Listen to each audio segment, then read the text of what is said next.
Don't Look Up on Netflix says humanity is basically unable to save the planet. We're all going to die! What if I told you we already saved it? What if I told you a scientist discovered a threat to life on Earth, and in a matter of years, politicians from all over the world, scientists, businesses, consumers, all came together and solved the issue? You wouldn't believe me, right? This is the story of the day we saved the world from the ozone layer hole. Step 1. Scientists freak out. 1974. Scientist Sherry Rowland is conducting research on the ozone layer. He was working late that night when his wife asked him, "How's your work going?" "Well, the work is fantastic, but I think the Earth is ending." That's possibly a made-up quote, but still. Rowland and his colleague, Mario Molina, had just noticed something deeply troubling. The ozone layer is the layer of gas that deflects much of the sun's radiation. Without it, sunshine would be deadly to life on the planet. They discovered that it was on track to be wiped out in the next few decades. The cause? A chemical was eating it up. Chlorofluorocarbons, or CFCs. The problem? CFCs were everywhere. In fridges, air conditioners, aerosol cans. Molina and Rowland wrote a paper to alert the world.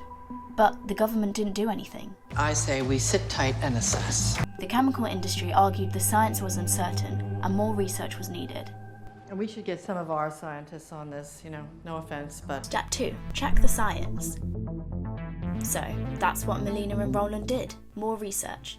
That involved peer review. Has any of this been peer reviewed?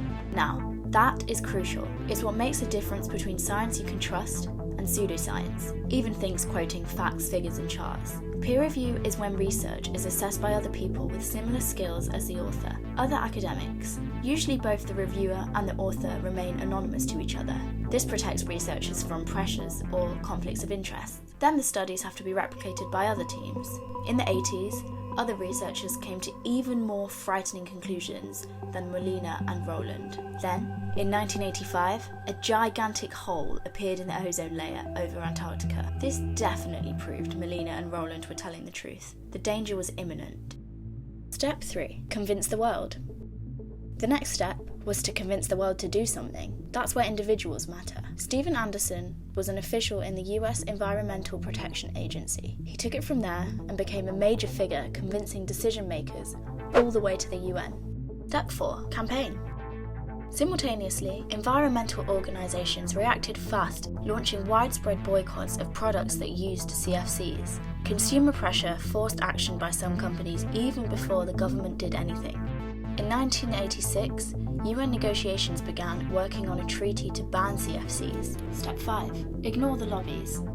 Industry lobbied the Ronald Reagan White House and the Senate, warning of dire economic impacts resulting from a phase-out of their products. Hello. Are you allowed to be in here? Yeah, he's a Platinum Eagle level donor to the campaign, so he has full clearance. But they were ignored. Step 6. Provide alternatives. Now, this is key. Anderson didn't just tell stakeholders what you're doing is wrong. He provided alternatives. His team systematically identified hundreds of solutions for phasing out CFCs from hundreds of industry sectors.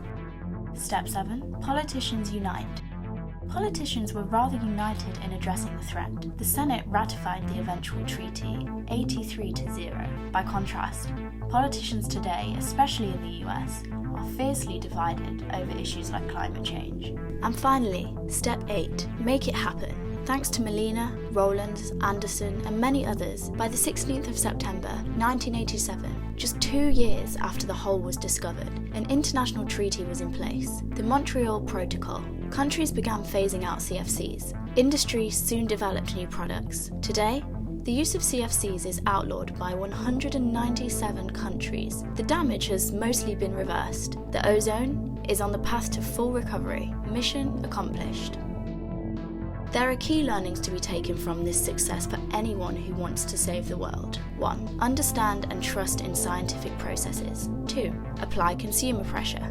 3. Ignore lobbies. 4. Push for industry alternatives if there are any. Follow That's Why for more meaningful news. Make sense. Make a difference.